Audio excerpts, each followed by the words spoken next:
Pinakamatipid sa gas pagdating sa 250cc category. Pwedeng pang daily commute, long ride, at pwede rin pag adventure riding.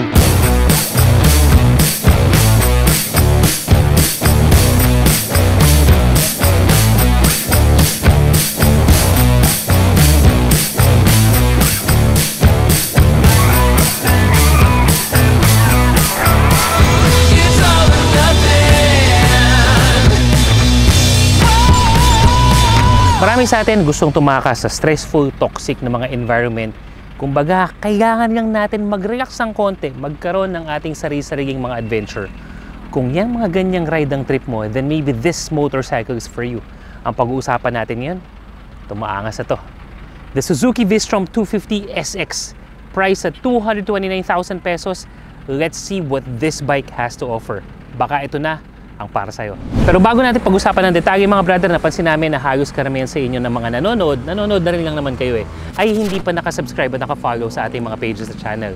Mangyari po lamang na mag-subscribe, hit that notification bell, mag-like and share, comment na rin kung ano sa tingin nyo at makisali kayo sa usapan sa comment section. Maliit na bagay sa inyo, malaking bagay sa amin. Pagdating sa looks, tawag atensyon talaga tong motor na to. In fact, napapagkamagan to na 400cc pag nagpapagas ako, yung mga tipong nakahinto ka sa mga traffic stops, but again, this is only 250cc. Pagdating sa forma, may kita mo kaagad yung pagka-adventure ng bike na to. From the windshield to the beak, large headlights, and then yung front fender, alam mo na kumbaga pang harabas, hindi lang to pang on-road, kundi pwede mong dalhin sa mga off-road ng konti. Pagdating sa gulong, ang ganda ng formahan, it matches the adventure characteristic of the motorcycle, this being a dual sport tire. Mga brother, yung crash guard nito, it comes as an additional accessory. Pagdating sa handlebar, again, meron tayong safety dito, handguard, in case medyo mabuwag tayo pagdating sa mga ganitong kalsada, hindi masyadong pantay-pantay, tawid ilog, at least protected, hindi basta-basta mabibengkong yung mga brakes natin. When it comes to the side, nakikita lang natin is the Suzuki branding, yung kanyang SX250 at saka parang yung specs ng makina nandyan din yan sa baba. It features yung iba't ibang texture and accent ng isang motor.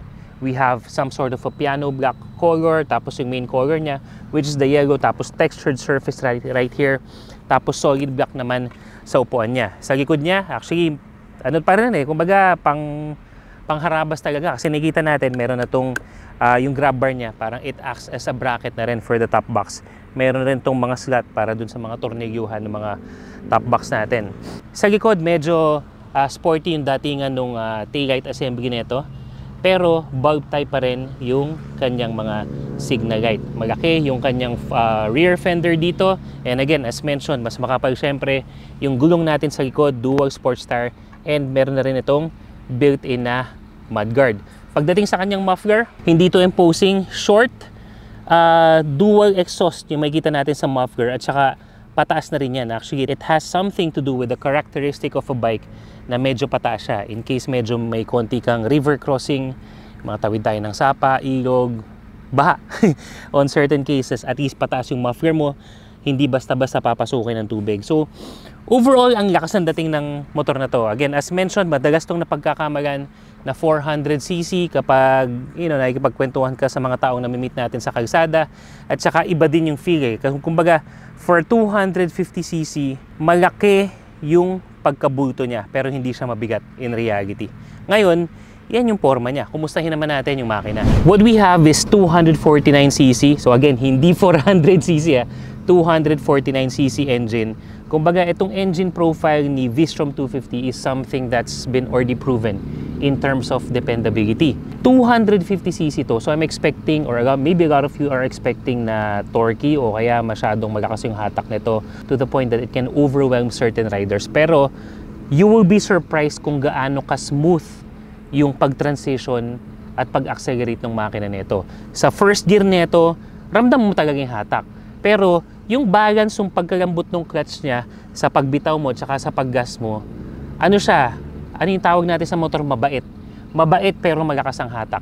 Kasi may mga motor mabait pero hindi malakas ang hatak. Or yun naman, salbahe kasi nga sobrang lakas ang hatak, it can be overwhelming.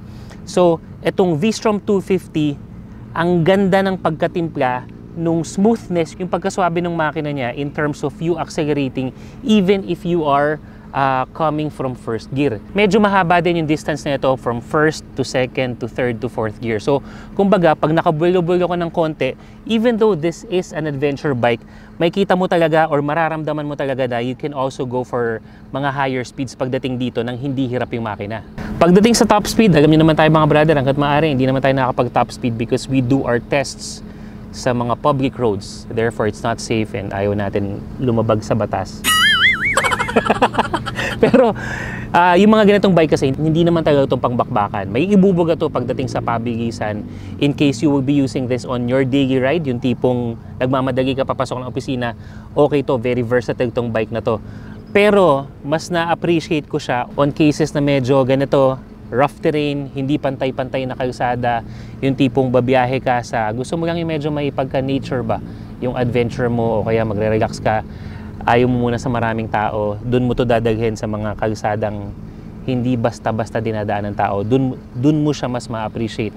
Kasi yung timpla ng makina nito, kahit naka first gear ka sa mga baku-bakong kalsada, yun nga, ganyan sabi ko mabait, so hindi siya kumakadyot. And then when you shift to second gear, even if nasa low speeds ka, okay pa rin siya, kaya pa rin ang hatak niya. So, really getting that balance on yung makina niya sa pagiging mabait, pero at the same time, malakas din siya. When it comes to the overall fuel efficiency, according to Suzuki, you can get as much as 35 kilometers per liter. Normal riding yan mga brother.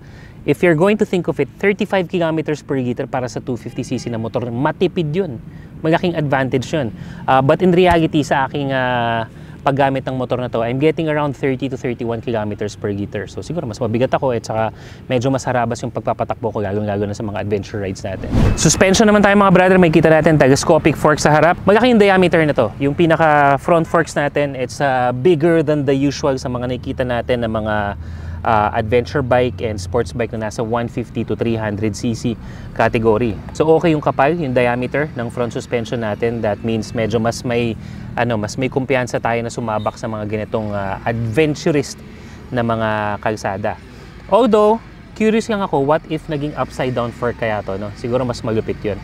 But in terms of the play, lalong-lalo na sa mga palalim, mga biglaang lubak, mga mababato, ay nako, wala. Ano lang nito, dadaanan lang nito, walang tagtag, di ba? Kumbaga hindi mo mararamdaman na tutukod to yung front fairings natin sa side ba sa fender and stuff like that. Masarap dalhin, mas ma-appreciate mo to, gaya ng lagi ko sinasabi, mas ma-appreciate mo yung function ng motor na to sa mga ganitong kalsada kasi ang ganda rin ng laro ng suspension. The same thing when it comes to our rear suspension mga brother. Monoshock to, ang ganda rin ng pagkakalagay, maginis lang nandito sa likod. So walang masyadong mga cheche-boreche. So sa unang tingin isipin ko parang medyo stiff siguro tong tong motor na to kasi monoshock, tas medyo ilan lang yung coil niya. But in reality, napakaswabe ng takbo. So kumbaga, yung combination ng harap at saka likod really just gives you that performance of the suspension that enables you to have that stability when it comes to riding even on-road and then off-road. At the same time, enjoying that level of comfort even for long ride. Ganun yung laro ng suspension nito. Okay to, kumbaga isa yun sa mga malalaking factor as to why you would be buying this motorcycle. Sa preno naman tayo mga brother, front and rear disc brake, obviously mas malaki yung diameter ng disc brake nito sa harap. And then ABS na rin siya, front and rear ABS. So right off the bat, you will have that confidence na mabigla ang preno ka man, hindi magi-stack up yung preno mo kasi you have the ABS functionality wherein it will modulate yung pagpreno mo, yung parang zzz, zzz, alam niyo na yun sa mga ABS users na tipong hindi magi-stack up yung calipers mo. Mas may iwasan natin yung aksidente. It doesn't have any traction control system pero para sa akin mas appreciated ko yun, especially on how I use this bike. Kung medyo mas gusto nating maglaro-laro off-road, sa mga ilog, sa mga hindi pantay na kalsada, mga mabundok ba na kalsada, mas okay yun na walang traction control system. I'm not able to turn off the ABS for this one. Siguro it's something that I would prefer if nag-off-road ako, lalo na yung sa rear. Sa front, wala namang problema kung yan ay naka-activate all the time. Pero sana lang yung likod, I can have that option to turn it off. Kasi mas na-enjoy ko yung off-road kapag naka-off yung ABS. But nonetheless, ano na lang yun, non-issue talaga kasi ang sarap pa rin gamitin. You have those dependable brakes, tsaka safe na rin. For its price point, 250cc, dual channel ABS, panalo ka na dito. Pagdating sa gulong, what we have in front is 190 by 19, habang dito naman sa likod is 140 70 by 17. Sa kadalasan sa mga adventure bike naman talaga, mas malaki yung diameter ng nasa harap kaysa sa nasa likod. Dual sports tire mga brother, yung treading lang nito sa likod mas malalim if we are going to compare it dun sa nasa harap. Kasi normally kapag tayo ay mga nasa ilog o mga mababato, magraba, mabuhangin, maputik, ito talaga yung inaasahan natin kakapit. So yung mga threading na yan yung mga inaasahan natin kakapit sa mga gaps, sa mga rough edges, para mas makausad tayo kahit na hindi masyadong favorable yung kalsada. So okay to, nasubukan ko na to sa mga rides natin sa DRT, Norsagaray, and yung mga kalapit bayan dito sa Santa Maria, Bulacan na ano to, makapit to kung saan makapit. And even if dual sports tire siya, dun sa mga curves, sa mga corner, sa mga DRT na kalsada dito, hindi ka rin mag-aalangan na medyo ihiga kasi okay pa rin talaga yung kapit niya. Bakit? Malapad kasi yung gulong, so it has enough contact patch para hindi ka naman mag-slide. So again, this bike having that versatility na pwedeng on-road at saka pwede rin namang off-road. Riding position mga brother, para mas matansan nyo, I am 5'10 in height. So sakin natin tong V-Strom 250 natin. Usually when we mount an adventure bike, tapak talaga muna dito sa step nut. Yan. Okay. So mamaya pakita natin yung standing post natin, pero dun muna tayo syempre sa nakupo. So yan. Upon mounting mga brother, ito yung reach ng aking paa. Take note, medyo mas pababa yung nasa kaliwa ko . So ito talaga yung pagkakaabot ko niyan. Di na masama, no? For a versatile motorcycle na pwedeng pang adventure, hindi naman ako nakatipto. Kasi in terms of seat height, mas mataas ito kumpara sa normal na mga motor na meron tayo. Kasi alam ko nasa 830 plus millimeters yung seat height nito. Pero kasi yung upuan nito, papunta dito sa hita mo, mas panipis na. So imbis na nakabuka ka, titingkayad ka, yan, mas naabot mo pa. No? So shorter riders, kaya tong motor na to. For your, daily commutes, relax riding, long ride. Ito siya mga brad. Yung upuan niya, yun ang kaagad napansin ko, is para sa taong malapad katulad ko. Nasa mga 100 kilos ako at may kagaparan. Malambot. So kahit na medyo baku-baku yung yung kalsada, hindi mo indahin yung sakit sa puwet mo hanggang dito sa dulo.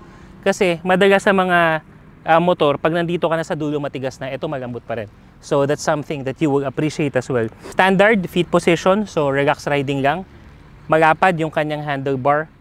Ang function kasi nito, tsaka medyo nakaangat. Imbis na straight lang siya, nakapaangat yung handlebar nito. So it gives us more control sa manibela, lalong-lalo na sa mga kalsada na hindi pantay, na mga mabako-bako, kasi mas mahirap nga naman kontrolin kapag mas maikli, no?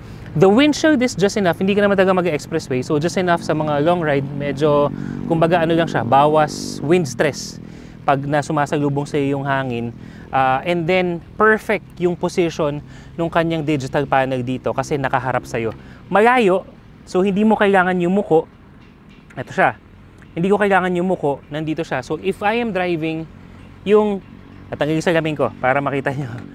Kumbaga yung peripheral mo, konting sulyap mo lang na ganun, kita mo na yung speed at yung mga iba't ibang indicator nang hindi ko kailangan yumuko. Kasi saktong-sakto yung layo, tas nakapaangat siyang ganun. So, ganda. Perfect yung perfect yung riding ergonomics na to mga brother. Mag-enjoy ka talaga. So, kung hindi ka masyadong nag-off-road pero trip mo yung mga pang long ride, perfect din to. Imagine mo 250cc, tapos sobrang komportable. You have that power, you have that comfortability to go along with it. So, ang gandang combination pagdating dun sa mga touring rides nyo, mga brother. So, again, handlebar, okay. Ayan, okay din yung respectable yung kanyang turning radius. And then, pag titingnan naman natin yung angkasan, malapad din. Malapad yung angkasan. Malambot din, no? Malapad yung kanyang pillion seat. So, mas ma-appreciate ng mga OBR, ni Mrs., diba? Lagyan mo na lang ng top box dito yan. Sobrang komportable na sila dyan. Tapos, gaya nung nabanggit ko kanina, ang ganda ng play ng suspension. So, overall, comfort ride talaga to si V-Strom 250. Ngayon, pakita ko lang sa inyo, when yung mga mahihilig mag-offroad dyan, when there are times wherein we have to stand up, medyo naka-side stand lang ako yan. So, sakto, foot peg, sakto yung ipit dito sa ating gas tank, kumbaga yung korte ng gas tank, sakto lang. So, again, even if I'm standing up, meron pa rin akong peripheral on my digital panel, digital screen. And then sa height ko, sakto rin lang yung distansya ng clutch and then the throttle para hindi ako masyadong mahirapan if I am, riding standing up. Lalo na sa mga hindi pantay-pantay na kalsada.